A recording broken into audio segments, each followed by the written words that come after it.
I guess we might as well start at the beginning.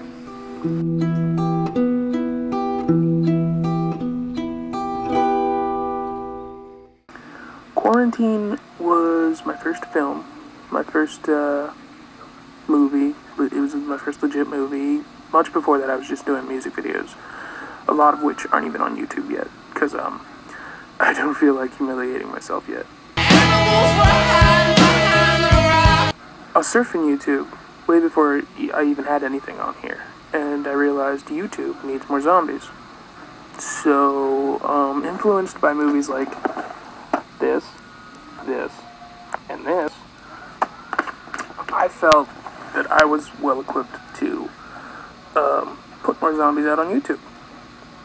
I started getting into making movies around Christmas time.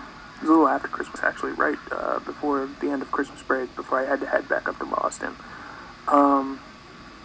When I made Don't Stop Me Now, the Queen music video, that was the first one I'd ever done. And it wasn't until the end of spring break when I started making movies. That's when I had made Quarantine. So I went into making the movie.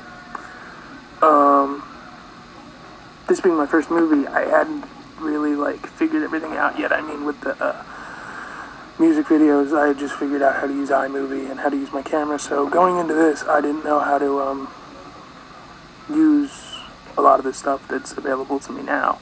So the key reason why the movie's silent is because I never properly figured out how to import sound from my camera. I still don't know how to do it, but I figured a way around that. So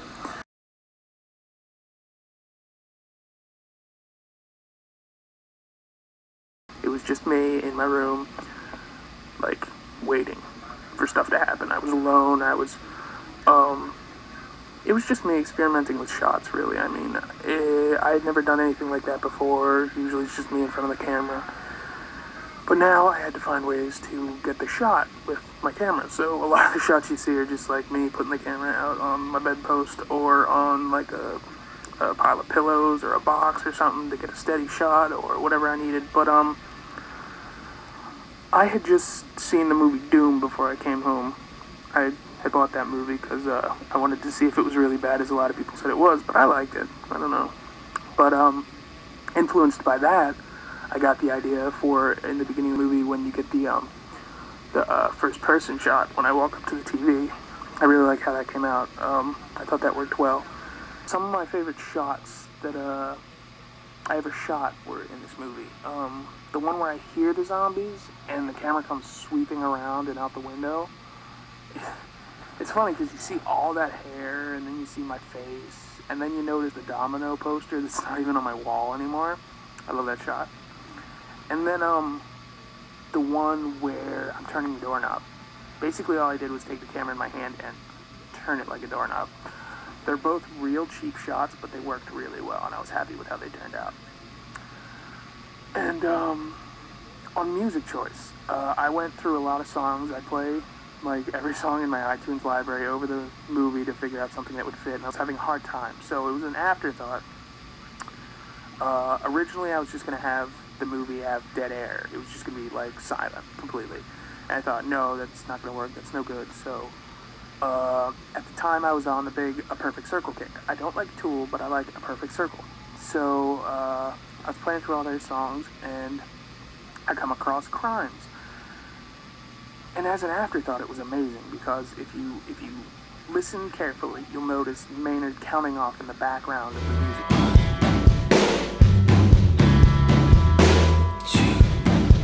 And you can see that it fits with the shots perfectly. Every time the scene changes, he's counting it off, and I love that. So it fit perfectly for film. The addition of the zombie survival guide was almost an afterthought, because I had just picked that up on my way home. And I'd been reading it, and it really made a lot of sense, as even though it wasn't meant to be serious, it could really come in handy if this ever really happened. I mean, I'm the kind of person who believes in that kind of stuff, as silly as it sounds. But it was an afterthought. I went through several different cuts of the movie. A few were a lot longer, because I just it was my first editing job, and I can attest to being a director who is a lot of the time in love with every shot I make, and sometimes it's hard to cut out certain parts because you're so involved with the movie. And someone just signed on AIM right there. That was AIM. I'm chatting while I'm making this movie.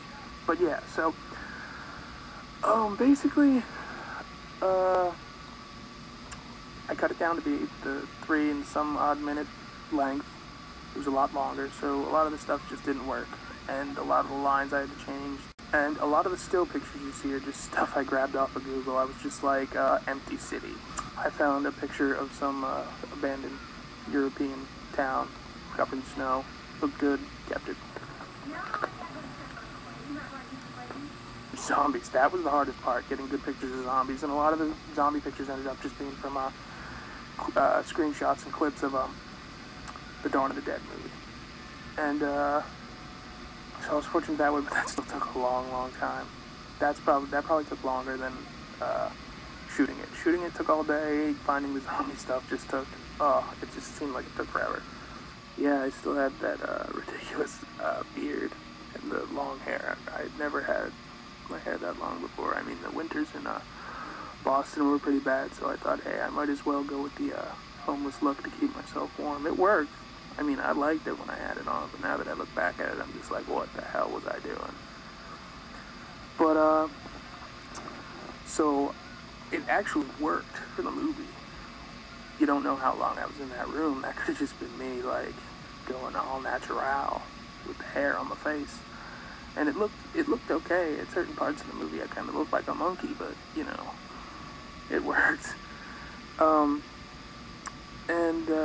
Certain parts of the movie, like towards the end, because I filmed it in a day, so it goes from morning to afternoon to night, so it gets kind of dark. The parts where they're dark, it's really hard to see when you watch it on YouTube at certain points. And at first I thought it ruined some of the shots, but really it kind of adds to the movie, because you get that kind of like, you know, he's been there for a day, but you know he's been there for like days on end like that. And certain shots you can't really see, like the hand on the doorknob, it's hard to see because it gets all pixelated, but I could have brightened it in iMovie, but I decided not to because I thought it looked okay. And I was still having problems with compressing movies, so I didn't really realize that it would have messed it up like that. I actually loaded the movie like 3 times because I kept forgetting to put things in there, especially in the credits. I forgot to put the music credits. I don't do that much anymore because I know I'll just forget stuff. There's a lot of things about this movie I realized like after I put it out there, like the lock on the door, it's not even locked, it's unlocked. So those zombies probably could have gotten in any time, that is if they had the strength to turn the knob. But seeing as I did that for them, I'd say it doesn't matter if the door was locked or not. The original idea was that this was going to be a serious movie, but as hard as I try, I can't make a serious movie. So the twist at the end was kind of like, hey, I'm not M. Night Shyamalan, but I can do it too. So I threw that out there, and me and my friends had actually, for Halloween, dressed up as zombies. We got all the paint, and we did ourselves up in the bathroom, painted ourselves up, dressed up, whatever, zombies, and marched through Cambridge. It was pretty fun, but we took a wicked load of pictures, and those ended up at the end of the film, because they worked so well. I mean, you know, because the whole deal is I'm sitting in that room all like, I'm bored out of my mind, I'm hungry, and I don't have any friends anymore because they've all been eaten by zombies, and the next thing I know, I've been turned into a zombie, and it's the best thing that's happened to me. I'm eating, I have friends, and I'm not alone anymore, and it's just a big turnaround. So I thought that was a better ending than just me wallowing in my own sadness.